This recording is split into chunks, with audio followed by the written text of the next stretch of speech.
Sekarang kita akan bahas soal nomor 8.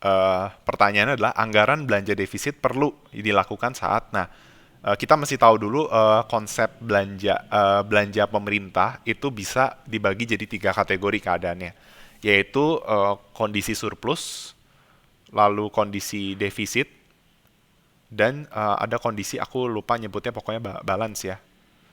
Jadi dia seimbang, nggak defisit, nggak surplus. Nah, eh, kalian udah tahu bahwa pemerintah itu mengeluarkan pokoknya pengeluaran pemerintah itu di simbolnya adalah G, ya, government expenditure. Nah, besarnya pengeluaran pemerintah itu tergantung dari besarnya pajak, gitu, ya kan? Lebih tepatnya pajak itu adalah sumber utama dari pengeluaran pemerintah sebenarnya. Nah, eh, berarti sisa anggarannya itu berarti kan T kurang G, iya nggak? Jadi misalnya pajak itu dipakai buat pengeluaran pemerintah. Kalau ada sisa berarti ada surplusnya gitu. Jadi T min G-nya lebih dari nol. Selisih antara pajak dengan G atau T kurang G-nya lebih dari nol gitu. Ya. Artinya masih ada sisa anggaran yang tidak dibelanjakan. Tapi kalau defisit itu government expenditure-nya lebih gede dari pajak. Nah, jadi apa? Dia pengeluaran pemerintah lebih gede dari pajak loh. Kok bisa? Padahal sumber utamanya dari pajak. Nah, itu berarti ada utang. Nah, itu berarti belanjanya defisit ya. T min G kurang dari nol. Kalau balance itu T min G sama dengan nol. Artinya apa yang yang diterima lewat pajak itu juga yang dikeluarkan. Nah, sekarang eh, pertanyaannya belanja defisit itu memang suatu kondisi yang kayaknya buruk ya. Tetapi ada satu kondisi di mana belanja defisit itu perlu gitu, perlu terjadi. Ya, kenapa? Nah, jawabannya adalah yang C ya. Ketika perekonomian itu mengalami depresi dan pengangguran meningkat. Nah, depresi itu adalah resesi yang berkepanjangan. Nah, apa itu resesi? Resesi itu adalah suatu kondisi suatu negara yang mengalami pertumbuhan ekonomi itu mengalami penurunan selama beberapa periode berturut-turut. Ada yang mengkategorikan perlu 2 periode berturut-turut, ada juga yang mungkin harus 3. Biasanya resesi itu ngukurnya gini sih, ya. Misalnya waktu COVID ya, pertumbuhan ekonomi kuartal pertama min 5. Kuartal habis itu yang kedua itu min 3. Nah, sebenarnya ini kan udah pasti melambat nih ekonominya, kan negatif. Cuma dari min 5 ke min 3 itu ada kenaikan gitu. Difference-nya naik 2. Tapi sama-sama negatif pertumbuhan ekonomi. Nah, secara teoritis resesi itu adalah ketika pertumbuhan ekonomi itu negatif selama beberapa periode berturut-turut, dan biasanya 2 itu udah bisa. 2 kuartal itu udah bisa dinyatakan resesi. Nah, tetapi ada istilahnya di kalau kalian belajar moneter ditunda dulu gitu. Karena dia berharap, oh ini kan trennya naik nih. Difference indifferentnya di second, di data di level secondnya itu naik tuh min 5 ke min 3 kan naik 2 gitu. Nah, siapa tahu di kuartal ketiganya atau di kesempatan ketiga itu ekonomi bertumbuh. Nah, kalau ekonomi bertumbuh berarti nggak resesi. Tapi kalau misalnya ekonominya tetap negatif, misalnya negatif 1, oh terbukti nih 3 periode berturut-turut negatif, itu bisa disebut resesi. Gitu. Ya.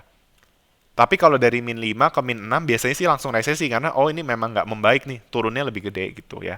Nah, eh, tapi kalau kalau depresi itu resesi berkepanjangan, biasanya 1 tahun berturut-turut.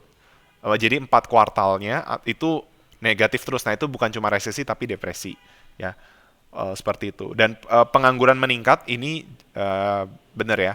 Karena kan ketika resesi ekonomi melambat. Bisa dibilang agregat demand-nya turun. Nanti kalian harus bisa bedakan resesi dengan stagflasi. Saya nggak akan jelaskan. Tapi intinya agregat demand turun. Berarti ada kaitannya dengan output yang diproduksi, outputnya turun, dan itu berarti ada pengangguran meningkat. Nah, kenapa kalau ekonomi mengalami depresi sama ya pengangguran meningkat, kok justru harus belanja defisit gitu loh? Kenapa?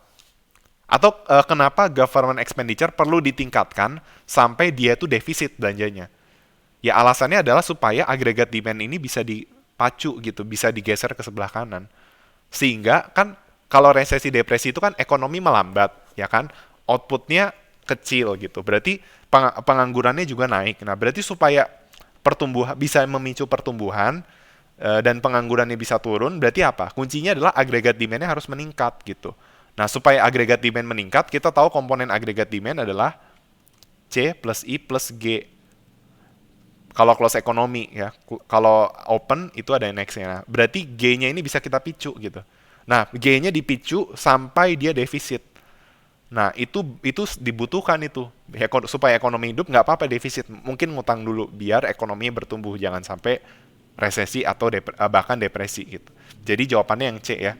Jadi belanja defisit itu suatu keadaan di mana pengeluaran pemerintah lebih besar dari pajak dan itu bisa justru bagus kalau lagi depresi atau resesi berkepanjangan supaya agregat demand-nya bertumbuh. Ya, pengeluaran pemerintah itu dapat membantu perekonomian bergerak menggeser kurva AD ke kanan. Dan kalau kalian udah belajar ADAS lebih dalam, itu kalian belajar juga peningkatan government expenditure itu nggak cuma gini. Kalau government expenditure naik 20, GDP naik 20, enggak gitu. Ada yang namanya multiplier effect yang dipengaruhi oleh marginal propensity to consume ya. Jadi pengeluaran pemerintah bisa naik 20 tapi GDP-nya naiknya lebih dari 20, bisa 40. Nah, itu yang bagus itu. Itu yang maksudnya itu sisi baiknya kalau pengeluaran pemerintah itu dipicu karena ada multiplier-nya. Oke. Nah, eh, kenapa yang A, B, D, E salah? Misalnya ketika pengeluaran agregat melebihi kemampuan ekonomi untuk produksi barang dan jasa karena bukan urgensinya gitu ya.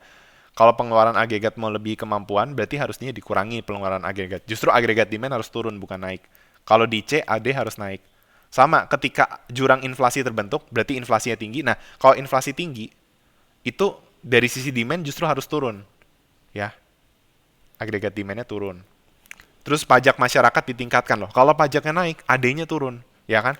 Karena pajak itu mempengaruhi konsumsi, kan udah belajar ya. Konsumsi itu C0 ditambah MPC kali disposable income atau Y kurang T kan. Artinya kalau tax-nya naik, konsumsi turun. Loh, kalau lagi justru kalau apa pajaknya ditingkatkan, AD-nya turun, ya. Itu nggak ada kaitannya sama belanja defisit. Sama juga kalau pemerintah meningkatkan investasi untuk meningkatkan pengeluaran agregat. Itu juga nggak. Berarti yang benar belanja defisit itu ya yang benar adalah yang opsi C. Oke. Sekian dari penjelasan saya. Terima kasih atas perhatiannya.